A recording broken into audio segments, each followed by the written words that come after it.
اطہار پہ، تذکرہ اہل بیت پہ۔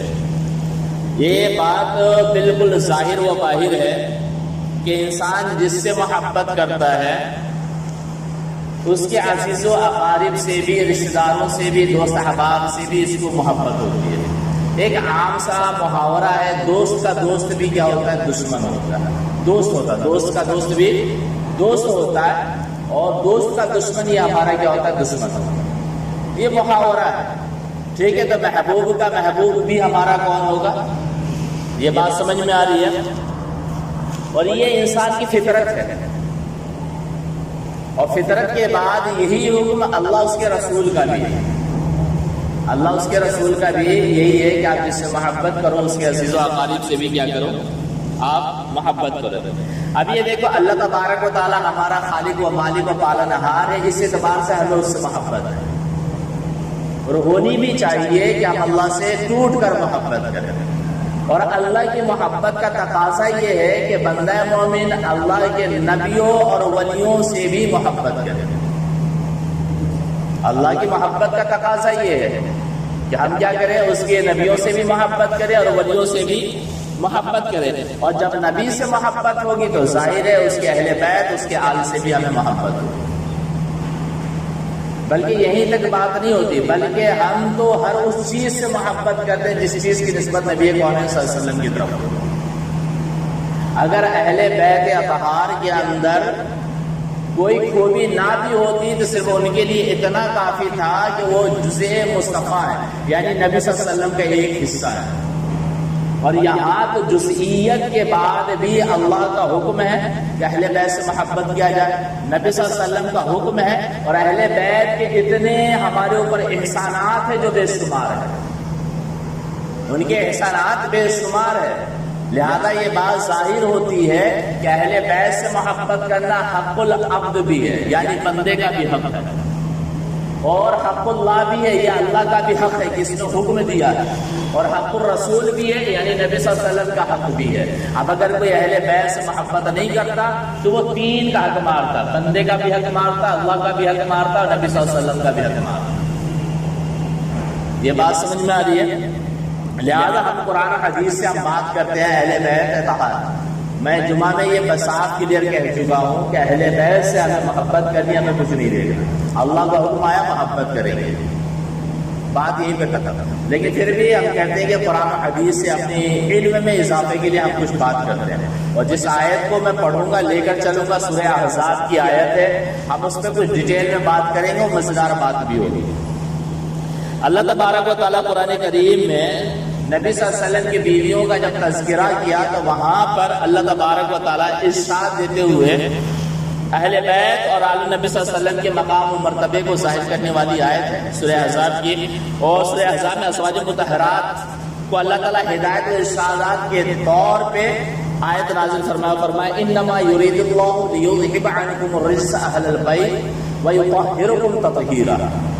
یہ آیت ہے انما، بے شک، یرید اللہ، اللہ یہی چاہتا ہے، لیذھب عنکم الرجس، کہ اللہ تم سے تمام گندگیوں کو دور کر دے، اہل البیت، اے اہل بیت، ویطہرکم تطہیرا، اور تمہیں خوب خوب صاف و ستھرا کر دے۔ اللہ تبارک و تعالیٰ کیا فرمایا ہے کہ اے اہل بیت، اللہ تعالیٰ تو یہی چاہتا ہے کہ تمہیں تمام گندگیوں سے پاک کر دے، اور خوب خوب پاک کر کے ستھرا کر دے۔ ٹھیک ہے، پاک کرنا الگ ہے اور بالکل صاف کرنا یہ کیا ہے؟ بالکل الگ ہے۔ گندگی میں مثال کے طور پہ کپڑا، اگر ناپاکی لگ جائے 3 مرتبہ دھوئیں گے، شریعت کے جو قاعدہ ہے اس اعتبار سے کپڑا پاک ہو جائے گا، لیکن صاف ہو جائے یہ ضروری نہیں ہے۔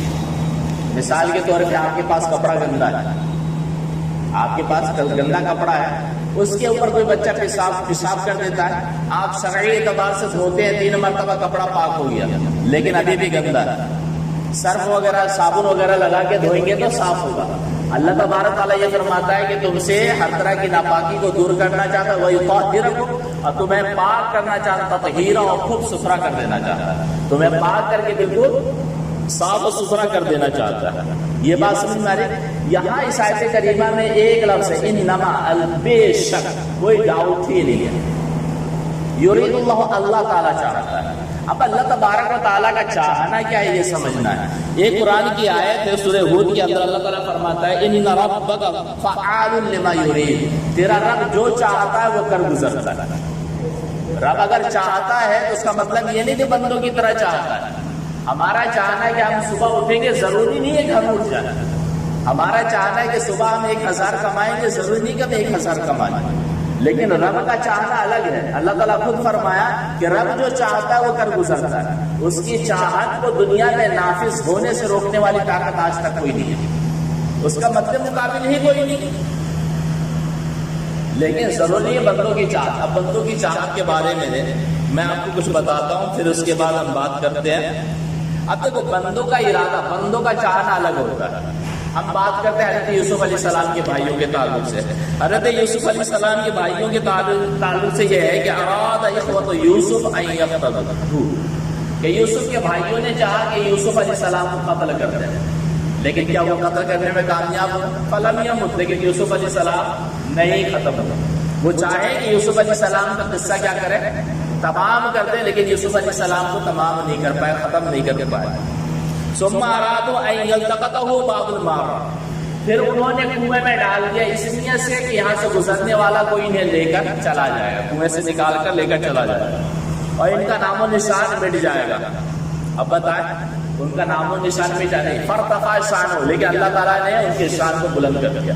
بھائی چاہتے تھے کہ کنویں میں ڈال دیا، کچھ لوگ لے کر چلے جائیں گے، ان کا نام و نشان مٹ جائے گا، لیکن اللہ تعالیٰ پوری کائنات میں قیامت تک کے لیے یوسف علیہ السلام کا نام، ان کی کہانی کو، ان کے واقعات کو باقی رکھ دیا. تو ان کا شان، ان کے شان کو کوئی گھٹا نہیں سکا، بلکہ اللہ تعالیٰ بڑھا دیا. پھر کیا ثم بیع مملوکا فحسب ملکا، ان کو بیچ دیا گیا تاکہ یہ غلام بن جائے. ان کے بھائیوں نے کیا کیا آپ کو معلوم ہے، یہ لوگ قتل کرنا چاہتے، پھر قتل نہیں کر پائے، پھر کنویں میں ڈال دیے. پھر وہاں سے کچھ لوگ گزر رہے تھے، وہ جب ڈول ڈالے تو یوسف علیہ السلام پکڑ کے باہر آئے. یہ لوگ بھاگ کے آئے، ارے یہ تو ہمارا ہی ہے، یہ گر گیا تھا، اگر چاہتے ہو تو ہم اسے بیچ دیں گے، اگر تم چاہتے ہو تو ہم تمہیں بیچ دیں گے. وہ بیچنا کیوں چاہتے تھے؟ تاکہ یہ غلام بن جائے. پہلے زمانے میں لوگ خرید کے غلام بنا لیتے تھے. تو یوسف علیہ السلام کے بھائی ان کے بھائی کے ساتھ کیا چاہتے تھے کہ انہیں بیچ دیں گے تو یہ غلام بن جائیں گے. لیکن فاصبح ملکا، لیکن اللہ تعالیٰ انہیں بادشاہ بنا دی. وہ کیا چاہتے تھے کہ ہم اپنے بھائی کو غلام بنا دیں، لیکن اللہ تعالیٰ کیا بنا دیا؟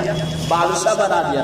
ثم ارادوا ان یمحوا محبتهم من قلب ابیہ، پھر انہوں نے چاہا کہ اپنے باپ کے دل سے یوسف علیہ السلام کی محبت نکال دیں.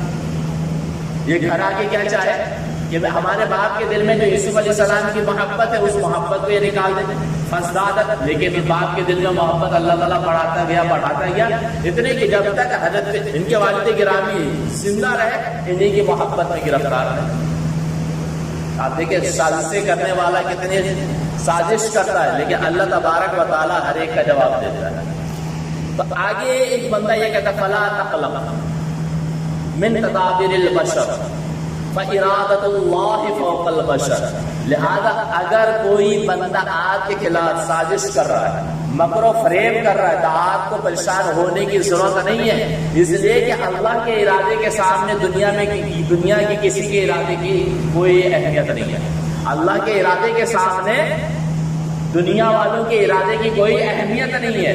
دنیا لاکھ کچھ چاہے وہ کچھ ہونے والا نہیں ہے، جو رب چاہتا ہے وہی ہونے والا ہے.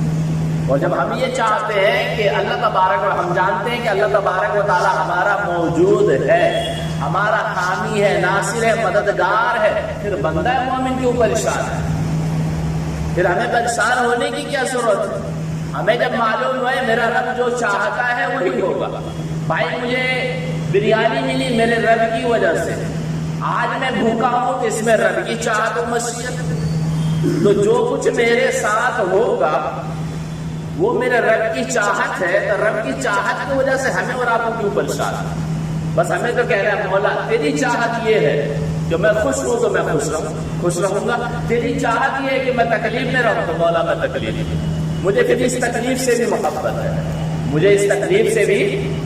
ناشکرا بندہ وہ ہوتا ہے کہ جب نعمت ملے تو اللہ اللہ کرتا ہے، اور جب تکلیف ملے تو اللہ کو اللہ کی ناشکری کرتا ہے. اور شکر گزار بندہ وہ ہوتا ہے کہ بندے کو اللہ جس حال میں رکھے وہ ہر حال میں صرف ایک ہی کہتا ہے میرا رب میرا رب میرا رب. یہ بات سمجھ میں آ رہی ہے؟ تو اللہ تبارک و تعالیٰ جو چاہتا ہے وہی ہوتا ہے کائنات میں، اور وہ جو نہیں چاہتا وہ نہیں ہوتا. ہاں یہاں بحث یہ ہے کہ رب کی چاہت کی دو قسمیں، ہمیں اس میں لینا ہی دینا نہیں. ہماری بات یہ ہے کہ چاہت کا معنی یہ ہے کہ اللہ جو چاہتا ہے وہ کر گزرتا ہے. یعنی اللہ کی چاہت اور بندوں کی چاہت میں بہت فرق ہے. اللہ کی چاہت اور بندوں کی چاہت میں بہت فرق ہے. اللہ کا چاہنا ہو کے رہتا ہے، بندوں کا چاہنا یہ کنفرم نہیں ہے کہ ہو جائے. یہ بات سمجھ میں رہی ہے؟ سمجھ میں آ رہی ہے؟ تو اللہ کا چاہنا جب یہ ہے، اور اللہ تعالیٰ قرآن کریم میں یہ ارشاد فرماتا ہے انما یرید اللہ لیذہب عنکم الرجس اہل البیت، کہ اللہ تو یہی چاہتا ہے اہل بیت کہ تم سے تمام گندگیوں کو دور کر دے. جس کا معنی پھر کیا ہوگا؟ اللہ نے چاہا مطلب اہل بیت کو تمام برائیوں سے پاک و صاف کر دیا. اگر اللہ کے چاہنے کا معنی یہ ہے جو علماء کرام بیان کیا کہ اللہ جو چاہا وہ کر دیا، یہاں اس آیت میں جب یہ کہا کہ اللہ تعالیٰ یہ چاہتا ہے کہ اہل بیت سے گندگیوں کو اور گناہوں کو برائیوں کو دور کر دے، جس کا معنی یہ ہے کہ وہ صرف چاہا نہیں بلکہ یہ کام کر گزرا ہے. جب کر گزرا ہے تو ہمیں اور آپ کو اس آیت پہ ایمان لاتے ہوئے یہ ماننا پڑے گا اہل بیت اطہار گناہوں سے، گندگیوں سے، میل کچیل سے، حرص، عداوت، بغض و کینہ، ہر ایک برائی سے پاک و صاف تھے، اس لیے کہ اللہ تبارک و تعالیٰ نے ان برائیوں سے اہل بیت کو پاک کر دیا. یہ بات سمجھ میں آ رہی ہے؟ تو آج ہم آیت کا ایک معنی ہے، ہم اس پہ آیت کے ایک لفظ کے معنی پہ ہم بحث کیے.